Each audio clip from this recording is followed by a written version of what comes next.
Minnesota Fighting Vikings are starting to wind down training camp, and soon there'll be 53-man rooster cuts, and then it'll be week one, historic US Bank Stadium against the greasy grimy Green Bay Packers. But we still have some questions about this squadron as they pursue their first Jerome Barty, and then going to rip off a dozen Jerome Bartys in 10 years. Right, it's going to be great. So here are the top 5 burning questions we still have about the Minnesota Fighting Vikings heading into the season. So number 1, it's always about the offensive line, isn't it? Yeah. Will the Vikings be stubborn with the offensive line? So Dakota Dozier looks like he's going to be your starting left guard. Pat Elflein is entrenched at right guard as of now. So left to right, it's going to be Reef, Dozier, Bradbury, Elflein, and all-world Brian O'Neill. So if that unit struggles, will the Vikings be stubborn? Will Dennison, will Kubiak just be stuck in the mud and be like, We'll just roll those 5 out. It's important for them to get reps together. We don't need to make changes just because a couple players out there are deficient.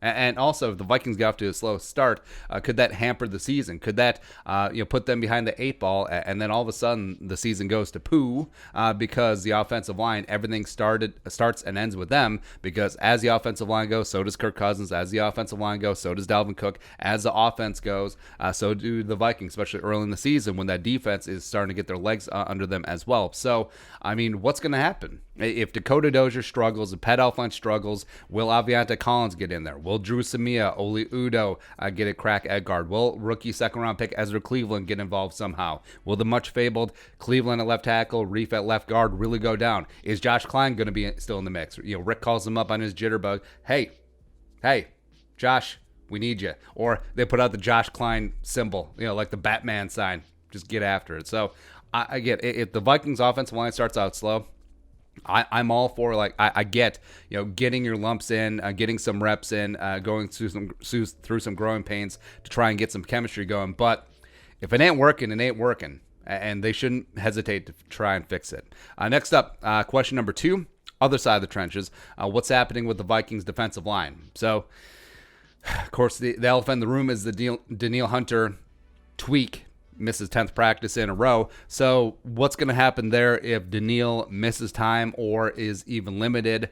It does seem like at the edge rusher, it's Afadi going to be starting, which is great, as well as Jalen Holmes, the 2018 4th-round pick, seems revved up and ready to go to potentially start in place of Danielle Hunter. He's been working with the ones in his absence.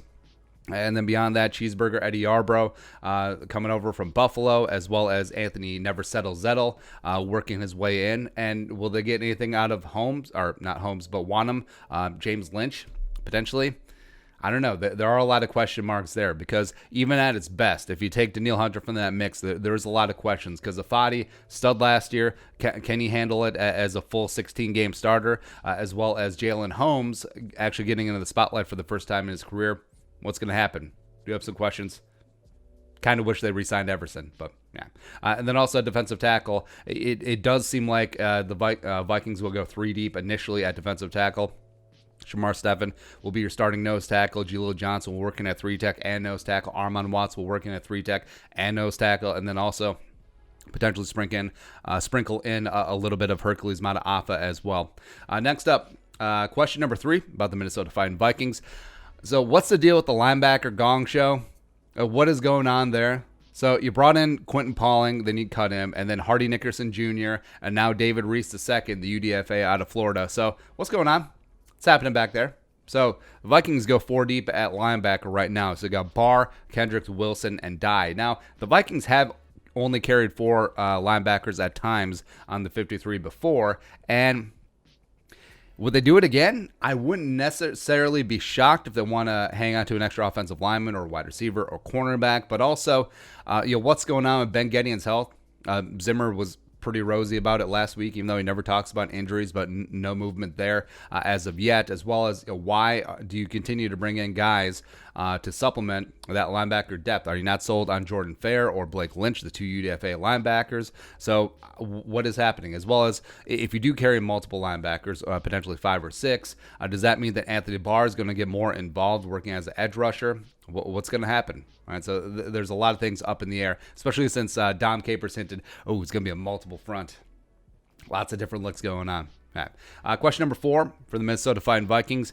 Will Dalvin Cook be a full go? start the season. So the Vikings have done this before with DALVIN, as well as, of course, with Adrian Peterson, is that, running back, especially in training camp, hey, we know what you can do.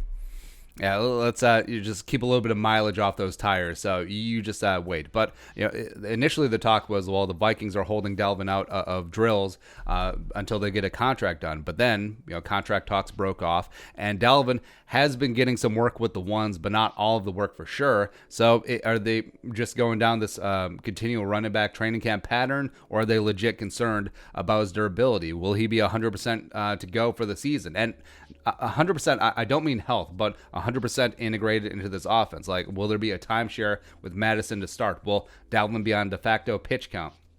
Over his career, Gary Kubiak has traditionally gone with a workhorse type role, whether it be Justin Forsett in Baltimore, whether it be Ronnie Hillman, 2015 Broncos, sure. Arian Foster with the Texans, and then, of course, all the great running backs initially with Denver. So what's going to happen? Because Dalvin does have the talent to be the best running back in the league and the most dynamic and versatile, but will they give him all the work? That remains to be seen. Lastly, question number 5, burning question for the Minnesota Vikings heading into the season.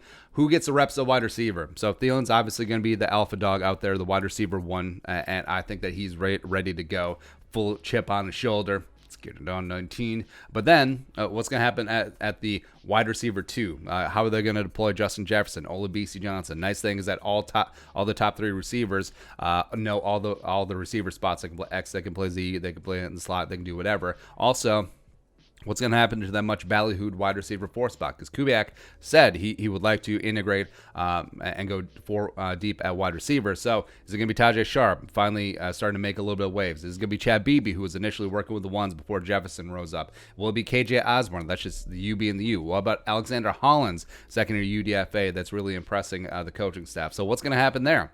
Still remains to be seen. But we're going to get some clarity. 53-man roster cuts coming next week. Well, hell, they may do it sooner since there's really no timetable. But and then also September 13th, Week 1, historic U.S. makes statement against the Greasy Grime Green Bay Packers. Bring it on.